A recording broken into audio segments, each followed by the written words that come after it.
우리 앞에 있는 분들과 한번 인사 나누겠습니다. 사랑하고 축복합니다. 사랑하고 축복합니다. 오늘 그리고 우리 파더스 데이입니다. 우리 아버지들에게 한번 인사했으면 좋겠습니다. 해피 파더스 데이.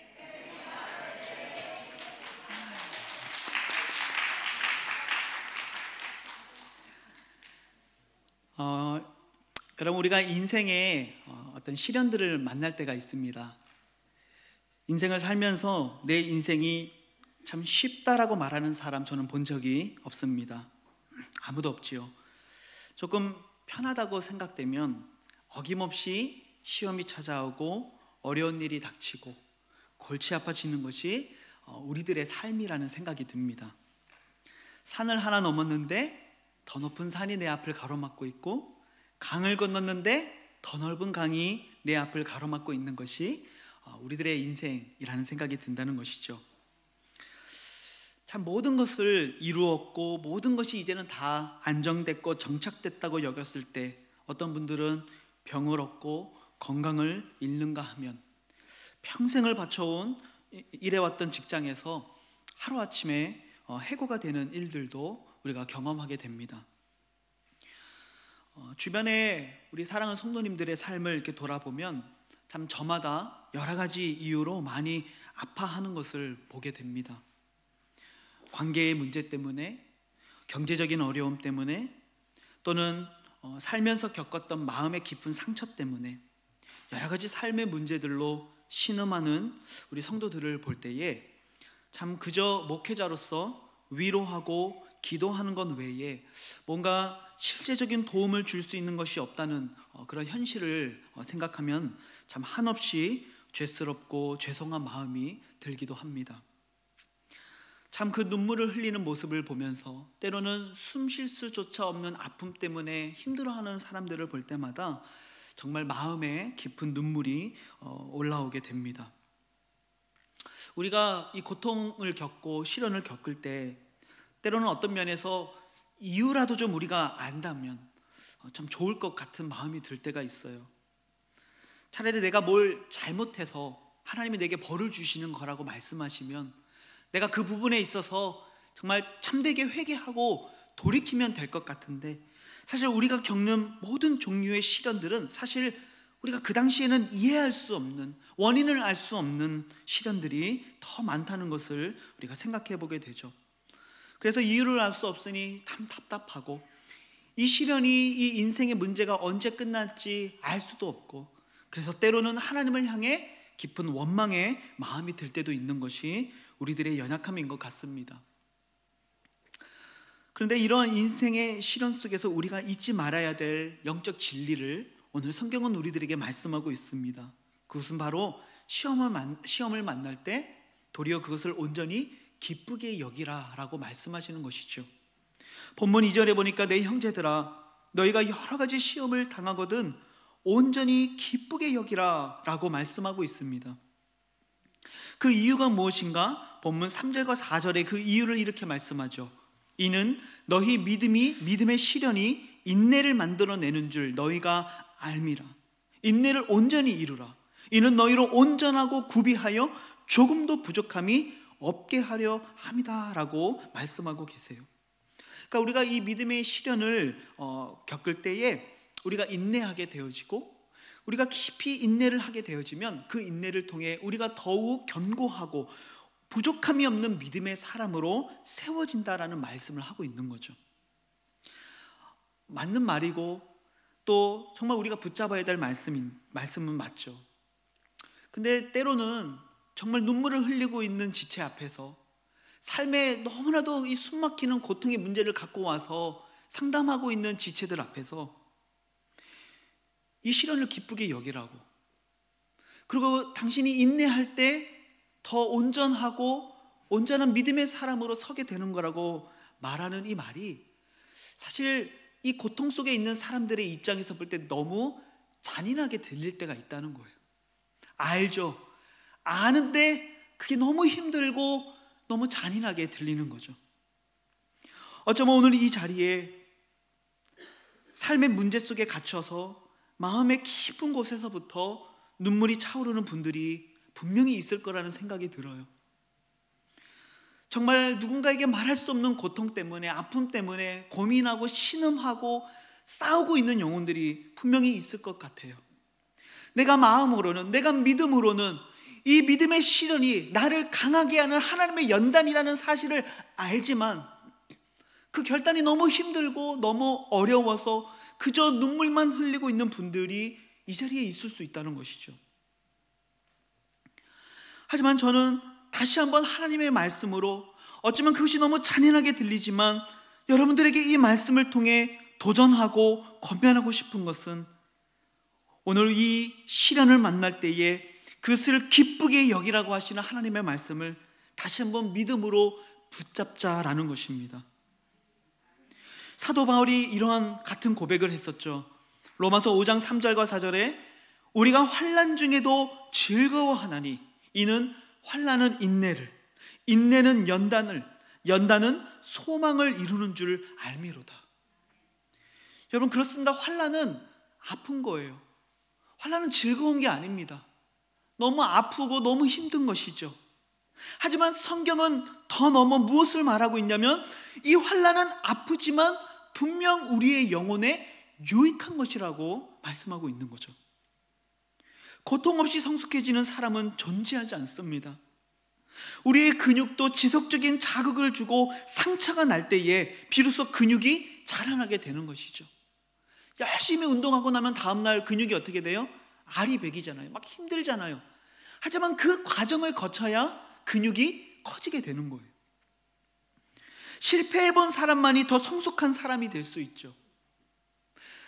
이 코로나 시기를 맞이하면서 이 온라인 예배를 우리 교회가 드리게 됐거든요. 저는 온라인 예배에 대한 기술적인 지식이 1도 없는 사람이에요. 근데 당장 다음 주에 락다운이 된다고 하니까 해야 되는 거죠. 그러다 보니까 지금은 이렇게 방송하고 준비하는 거 한 5분이면 이렇게 금방 해요. 쉬워요. 근데 그 과정 속에 제가 얼마나 많은 실패가 있었는지 몰라요. 한 번은 소리가 안 나가고, 한 번은 화면이 끊기고, 먼 데는 인터넷도 끊기고 막 이러면서 엄청난 시행착오를 겪어왔죠. 여러분, 우리는 실패할 때 그 실수를 다시 저지르지 않을 수 있는 성숙한 사람이 될 수 있는 거예요. 여러분, 금은 어떻습니까? 그것을 녹이고 불순물을 제거하는 그 연단의 과정들을 많이 겪으면 겪을수록 더 순수한 금을 얻을 수 있게 되는 것이죠. 그래서 욥이 뭐라고 고백했습니까? 이 욥기 23장 10절에 보니까 내가 가는 길을 그가 아시나니 그가 나를 단련하신 후에는 내가 순금같이 되어서 나오리라. 바로 이 연단을 통해, 단련을 통해 자신이 더욱 정금처럼 순수한 금과 같이 빚어질 것을 욥도 고백하고 있는 거죠. 자녀를 잃고 재산을 잃고 건강을 잃고 사랑하는 아내마저 자기를 미워하고 손가락질하고 있는 이 아픔 속에서도 욥은 고백하는 거예요. 지금의 이 아픔이, 지금의 이 힘듦이 나를 단련하는 하나님의 연단임을, 내가 이것을 통해 더욱 온전하고 구비하여 부족함이 없는 사람으로 일어서게 될 것을 욥은 바라보고 있는 것이죠.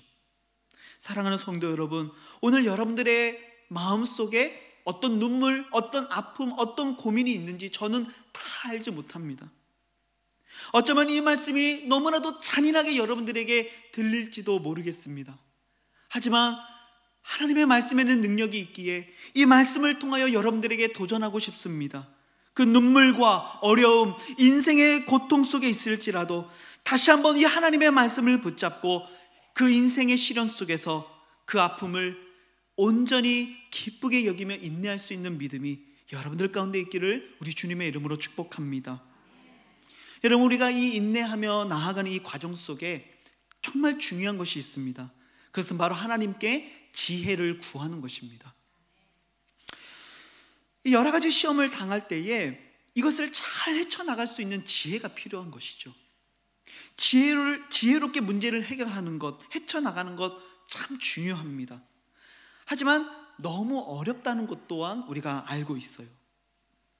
우리가 많은 경우 나는 참 지혜롭게, 정말 지혜롭게 문제를 해결한다고 생각하고 고분분투하는데 돌아보면 나의 이 지혜로운 방법 때문에 도리어 일이 망쳐지고 일이 더 꼬이고 정말 골이 깊었던 관계가 더 골이 깊어지는 일들을 우리가 경험하는 일들이 아마 있으실 것 같아요.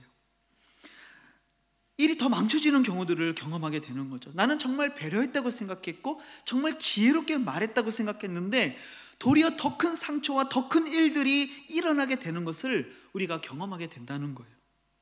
여러분, 왜 이런 일들이 일어나는 줄 아십니까? 그것은 바로 우리의 지혜가 완전하지 않기 때문에 그래요. 우리는 항상 내가 살아온 인생의 역사의 경험 속에서 판단하고 생각하죠. 그런데 다 다른 역사를, 다 다른 인생을, 다 다른 교육을, 다른 환경에서 살아왔거든요. 그러니까 다 생각하는 게 달라요. 그러니까 내 지혜가 누군가에게는 어리석게 느껴질 수 있다는 것이죠. 우리는 한 치 앞도 볼 수 없는 인간의 연약함 가운데 살고 있어요. 우리는 시간과 공간이라고 하는 제약 가운데 살고 있죠. 그래서 우리는 단 10초밖에, 하루밖에 일도 알 수가 없어요. 예측할 수가 없는 거예요. 분명히 비가 오고 있었는데 해가 뜨고, 분명히 해가 떴는데 또 어느 순간 비가 오는 모습을 보면서 우리가 이 자연 속에, 이 세상 속에서 어느 것도 할 수 없는 연약한 존재라는 것을 우린 너무나도 깊이 깨닫게 되어지죠. 그래서 우리가 인생의 어려움을 만날 때 내가 그동안 살아오면서 경험했었던 지혜와 경험을 가지고 그 인생의 문제들을 해결하려고 하면 우리는 필망할 수밖에 없는 거예요. 반드시 실패할 수밖에 없는 거예요. 물론 종종 일이 잘 될 때도 있죠. 하지만 종종이에요. 우리는 대부분 실패하고 우리의 일들이 어긋나게 되는 것을 경험하게 된다는 것입니다. 여러분, 다윗이 자기 신하 우리아의 아내인 바세바와 간음을 하게 됩니다. 근데 더 나아가 이 바세바라고 하는 여인이 임신을 하게 된 거죠. 큰일 났습니다. 이때 이 다윗이 이 문제를, 이 위기를 어떻게 극복하면 좋을까 아마 깊이 고민하고 생각했을 것 같아요. 그리고 그가 내린 결론, 이 문제를, 이 위기를 해결할 수 있을 만한 지혜가 무엇인가? 그가 내놓은 지혜가 무엇이었습니까? 전쟁터에 나가 있는 우리아를 불러들이는 거예요. 그리고 너 좀 집에 가서 쉬어. 너 그동안 고생했지. 집에 가서 너 아내랑 좀 좋은 시간도 보내. 그가 아내와 동침하고 그로 일로 말미암아 자기의 허물을 덮어버리려고 했던 거죠. 좀 그럴싸한 작전이었을지 모르겠어요. 그런데요, 여러분, 결과가 어떻게 됩니까? 이 우리아가 전쟁터에 나가 있는 전우들을 생각하면서 집에 가지 않는 거예요. 왕궁 앞에서 자는 거예요. 결국 이 다윗이 어떻게 합니까? 우리아의 손에 우리아를 죽이게 놔두라는 편지를 그 손에 들려서 다시 전쟁터로 보내잖아요. 다윗이 살인자가 되는 것이죠. 살인교사범이 되는 것이죠. 더 나아가 결국 이 다윗과 밧세바 사이에서 태어난 아이가 어떻게 됩니까? 죽게 되어지죠. 그가 아무리 지혜롭게 문제를 해결하려고 했겠지만은 우리의 지혜가 부족하고 우리가 생각하지 못했던 변수들이 너무 많고 불가항력적으로 우리가 거스를 수 없는 일들을 우리는 경험하게 되죠. 그래서 우리의 지혜는 한계가 있고 우리의 지혜로는 이 인생의 문제들을 결코 지혜롭게 헤쳐나갈 수가 없다는 거예요. 어떤 사람들은 지혜롭게 문제를 해결하는 것보다 도리어 아주 즉흥적으로 그리고 감정적으로 문제를 해결하는 사람들도 있어요. 말보다 주먹이 먼저 나가요. 일단 불평과 불만과 욕설을 먼저 내뱉고 봐요. 그거 왜 해? 그 싫어. 그 나랑 틀려. 어떤 사람들은 꼭 화부터 내고 보는 경우들이 있어요. 참 부끄럽지만 저도 때로는 화부터 내는 경우들이 있을 때가 있습니다. 이 화부터 내는 사람들을 보면 대부분 누구한테 이렇게 화를 냅니까? 다 공감하고 계시죠? 내 배우자, 내 자녀. 왜요? 제일 편하잖아요. 제가 성도님들한테 화부터 낼 수가 없잖아요. 성도님들이 목사한테 화부터 낼 수는 없잖아요. 근데 내 배우자, 내 자녀들한테는 막 화부터 낼 때가 있는 거예요. 감정적으로 일하는 거죠. 여러분, 그런데 감정적으로 행동하면 그 일들이 어떻게 됩니까? 결국 일이 다 망쳐지고 더 꼬이게 되는 거예요. 성경에 보면 그런 사례들이 많이 나오는데, 참 위대한 선지자인 이 모세가 이 광야에서 이스라엘 백성들을 이끌어갈 때에 어떤 경우에 물이 없는 경우들이 있었어요. 그때마다 이 놀라운 기적으로 이 반석에서 물이 나는 기적을 이스라엘 백성들이 경험하지 않습니까? 그랬으면 물이 없으면은 하나님 반석에서 다시 한번 물을 주세요라고 고백하면 될 것 같은데 계속 원망하는 거예요. 나 애굽으로 돌아갈래. 막 모세한테 손가락질하고 너 때문에 우리가 이런 고생한다고 막 이러니까 모세가 마음에 어떤 마음이 들었어요? 화가 났어요. 그러니까 하나님이 모세에게 반석을 명하여 물을 내라고 말씀하셨는데 막 화가 나니까 모세가 어떻게 했어요? 지팡이로 돌을 막 때려쳤어요. 막 화가 난 거죠. 막 우리가 화나면 막 물건 막 탁탁 내리치고 막 설거지할 때 팍팍 하는 것처럼 막 지팡이로 돌을 막 내리치면서 물이 나오잖아 이놈들아, 이거 나오잖아 이놈들아, 막 화를 낸 거죠. 물은 나왔는데 어떤 결과를 맞이하게 됩니까? 결국 이 모세가 이 약속의 땅인 가나안 땅을 밟지를 못해요. 왜? 그곳에서 하나님의 거룩하심을 드러내지 못했기 때문에. 여러분, 모세가 하나님 앞에 얼마나 귀하게 쓰임받았어요. 그런데요, 이 사건으로 인해 모세가 그 땅을 밟지를 못하는 거예요. 그뿐만이 아니라 역대의 기록을 보면은 우시아라고 하는 왕의 기록이 나오는데 26장 16절에 보니까 우시아 왕에 대해서 이렇게 얘기합니다. 그가 강성하여짐에, 세력이 굉장히 커졌어요. 그의 마음이 교만하여 악을 행하여 그의 하나님 여호와께 범죄하되 곧 여호와의 성전에 들어가서 향단에 분향하려 한지라 라고 얘기합니다. 여호와의 성전에 들어가서 향단에다가 분향을 하는 일은 여러분 누가 하는 일입니까? 제사장이 하는 일이에요. 지금 우시아 왕은 제사장이 아닙니다. 근데 자기가 하겠다는 거예요. 왜? 내가 좀 강성해졌거든요. 내가 좀 힘을 얻었거든요. 내가 좀 위대한 왕이 되었거든요. 내가 하겠다는 것이죠. 그때의 제사장 아사랴가 우시아 왕을 가로막으면서 이렇게 얘기합니다. 18절 19절에 보니까요, 우시아 왕 곁에 서서 그에게 이르되 우시아여, 여호와께 분향하는 일은 왕이 할 바가 아니요 오직 분향하기 위하여 구별함을 받은 아론의 자손 제사장들이 할 바이니 성소에서 나가소서. 왕이 범죄하였으니 하나님 여호와에게서 영광을 얻지 못하리이다. 그때 우시아가 손으로 향로를 잡고 분향하려 하다가 화를 내니 그가 제사장에게 화를 낼 때에 여호와의 전한 향단교 제사장들 앞에서 그의 이마에 나병이 생긴지라. 우시아가 화를 냈습니다. 네가 뭔데? 나 왕이야. 내가 할 수 있어. 감히 너가 나에게 도전해? 명령해? 그가 그 분을 내고 화를 낼 때에 하나님이 그의 이마에 나병이 나게 하신 거예요. 우시아는요, 죽는 날까지 이 나병을 가지고 살아요. 그리고 구약의 율법을 따라 이 나병 환자들은 어떻게 됩니까? 격리가 돼요. 그래서 그는 죽을 때까지 쓸쓸하게 별궁에서 격리가 되어서요, 결국 쓸쓸한 최후를 맞이하게 되는 거예요. 뭐 때문에? 그 화내는 것 때문에, 그 분 때문에. 여러분, 이때 우시아 왕이 자기의 잘못을 인정하고 나갔더라면 이런 일이 일어나지 않았을 것 같아요. 여러분, 우리의 지혜, 우리의 경험, 우리의 감정이나 우리의 기분으로는요, 어떠한 일도 해결할 수가 없다는 거예요. 우리는 부족하기 때문에, 우리 너무 악하기 때문에, 우리의 본성 자체가 미련하기 때문에. 그래서 하나님은 우리가 어려운 일들을 만날 때, 시험을 당할 때 너가 인내해야 되는데 그때에 네 지혜, 네 감정, 너의 경험을 따라서 하지 말고 하나님께 지혜를 구하라고 말씀하고 있는 거예요. 그래서 본문 5절에 보니까 너희 중에 누구든지 지혜가 부족하거든 모든 사람에게 후히 주시고 꾸짖지 아니하시는 하나님께 구하라라고 주님은 말씀하고 있는 거예요. 그 어려운 문제, 그 어려운 시험 앞에, 때로는 우리가 결정해야 될 여러 가지 힘든 결정들 앞에, 선택의 기로 앞에서 내가 무엇을 해야 될까? 내가 어떻게 말해야 될까? 내가 어떤 태도를 취해야 될까? 내가 어떤 스탠스를 가져야 될까? 여러분, 그때 우리가 뭐 해야 돼요?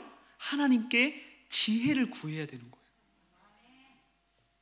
이 시험을 잘 통과할 수 있도록, 내가 일을 그르치지 않도록, 더 일들을 꼬이게 만들지 않도록 도리어 하나님의 지혜를 말미암아 이 묶여 있었던 매듭이 풀어지고 깊었던 골의 관계가 메워지고 하나님의 역사가 나타나며 믿음의 지경이 더욱 넓어지게 되어지고 이 어려운 순간들을 통하여 값진 교훈과 영적인 깨달음을 얻게 해달라고, 하나님의 지혜를 내게 허락해달라고 우리가 기도하기를 하나님 원하신다는 것입니다. 그래서 우리가 하나님 앞에 기도할 때에 내가 생각하지 못했던 일들, 내가 생각하지 못했던 방법들, 내가 결코 꿈꿀 수 없었던 길과 방법들이 우리의 눈앞에 펼쳐지기 시작하는 것이죠. 저는 청년들을 지도하고 있습니다. 우리 청년들은 인생을 살면서 많은 고민과 아픔들이 있어요. 물론 어른들도 그렇지만 우리 청년들은 아직 어리고 이 어려움들을 어떻게 헤쳐나가야 될지, 그리고 처음 겪어보는 어려움들을 너무 많이 겪고 있거든요. 그때 이 청년들이 울면서 이 교육자를 찾아와서 자기 아픔을 얘기하고 상담하고 고민을 얘기해요. 그 고민들을 듣고 내가 무언가를 얘기해 줘야 되는데 저에게 지혜가 너무 부족한 거예요. 너무 명확한 답이라고 한다면 이렇게 해라고 말해줄 수 있을 것 같은데, 내가 들어도 도대체 이것을 어디서부터 풀어가야 될지, 도대체 이 골을 어떻게 메워가야 될지, 내가 이 영혼에게 어떤 말을 해줘야 될지 감히 가늠할 수 없는 그 인생의 문제와 슬픔을 가지고 청년들이 오는 거예요. 그때 제가 어떻게 해야 됩니까? 제 경험으로, 제 지혜로 갖고 얘기해야 됩니까? 그러면 안 되잖아요. 그러니까 그때 제가 마음속에 뭘 해요? 말 한마디 한마디 할 때마다 속으로 기도하는 거예요. 하나님, 정말 제가 이 청년에게 위로가 되는 말, 하나님이 기뻐하시는 말, 이 영혼을 살리는 말을 할 수 있도록 지혜를 달라고, 나도 어떻게 해야 될지 모르겠다고, 나도 무슨 말을 해야 될지 모르겠다고 하나님 내게 지혜를 달라고 기도하며 우리 청년들을 상담하고 그렇게 이야기를 합니다. 물론 그렇게 해도 우리 청년들이 더 큰 아픔이나 이 고민이 치유되지 않는 경우들도 있죠. 하지만 적어도 제가 내 뜻, 내 지혜, 내 감정으로 말하는 것이 아니라 하나님의 지혜를 구하며 말한다는 것이죠. 여러분, 우리가 하나님 앞에 지혜를 달라고 구해야 됩니다. 이 어려움들을 슬기롭게 이겨나갈 수 있는 지혜를 달라고 기도해야 되죠. 우리가 그렇게 기도할 때 하나님은 분명히 약속하고 계세요. 다시 한번 이 5절의 약속의 말씀을 볼까요? 같이 한번 읽겠습니다. 시작. 너희 중에 누구든지 지혜가 부족하거든 모든 사람에게 후히 주시고 꾸짖지 아니하시는 하나님께 구하라. 그리하면 주시리라. 아멘. 하나님은요, 구할 때 모든 사람에게 어떻게 주세요? 후히 주세요. 넘치도록 주신다는 거예요. 꾸짖지 아니하신다는 거예요. 너 왜 그것도 못하냐고, 너 왜 그것도 모르냐고 꾸짖지 아니하세요. 도리어 후히 주시며 구할 때 반드시 그것을 주시겠다고 하나님 약속하고 계시죠. 여러분들은 지금 어떤 인생의 고민, 염려, 아픔, 폭풍 가운데 계시는지 모르겠습니다. 하지만 여러분들에게 오늘 이 말씀을 가지고 도전하고 싶습니다. 지금은 우리가 그저 주저앉아 염려하며 울고 있을 때가 아니라는 것입니다.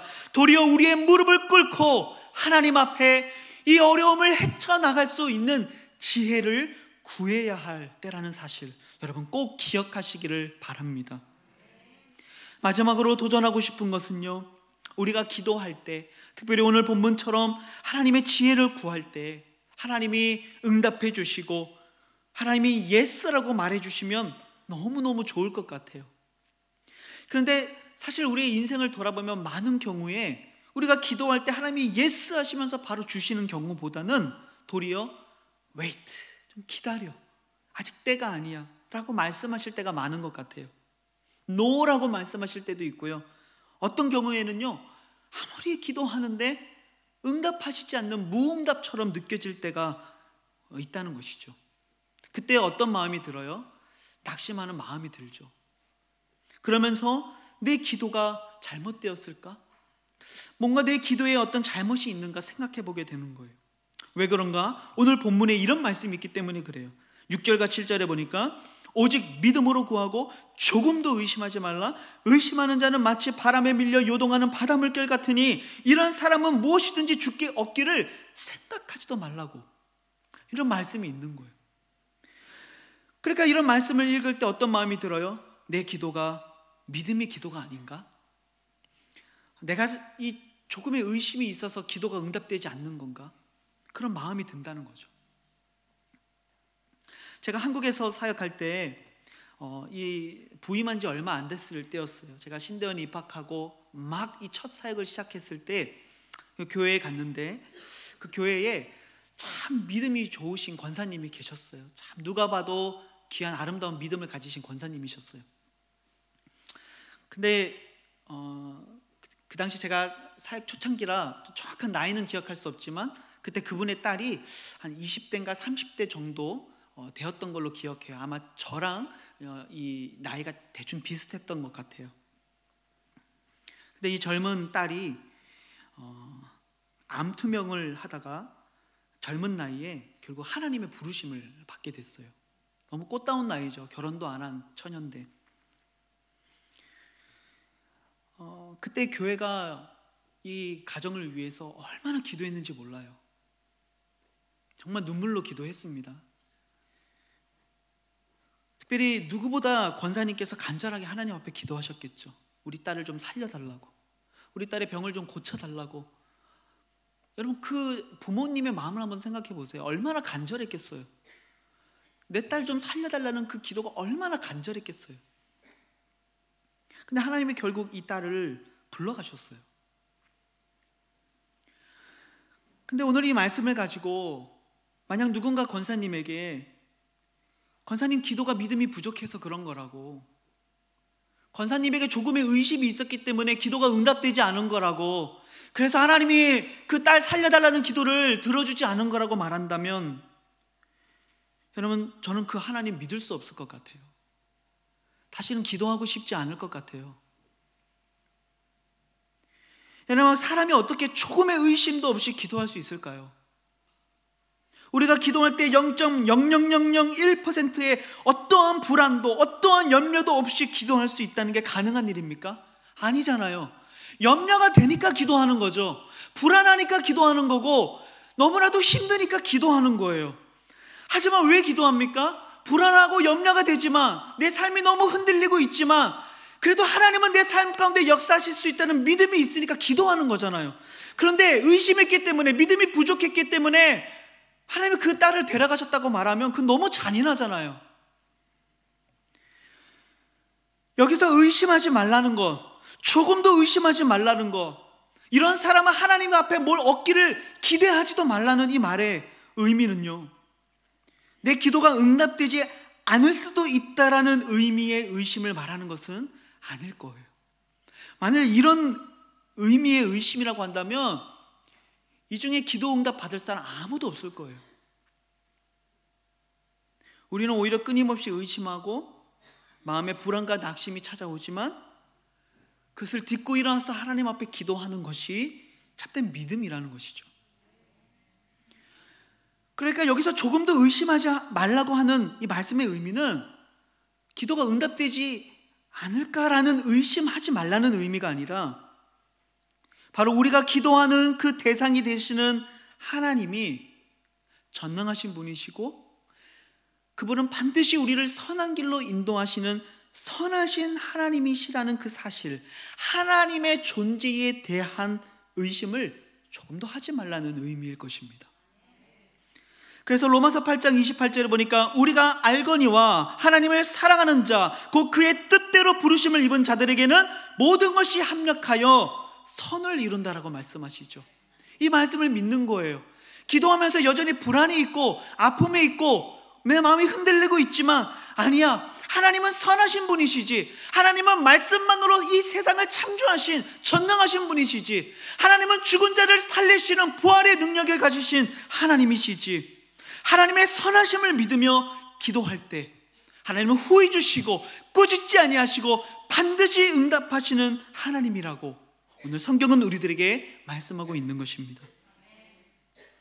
하나님은 선하신 분이세요.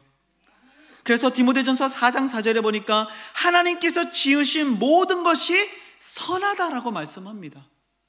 하나님의 첫째 날부터 여섯째 날까지 창조하실 때마다 하루하루 그 창조의 결과물들을 보시면서 하나님 뭐라고 말씀하십니까? 보시기에 좋았더라. 그것은 선한 것들이었어요. 하나님의 선택은, 하나님의 인도는, 하나님의 판단은, 하나님의 지혜는 언제나 선하다는 사실을 여러분 믿으시기를 바랍니다. 하나님은 전능하신 분이라는 사실을 여러분 믿으시기를 바랍니다.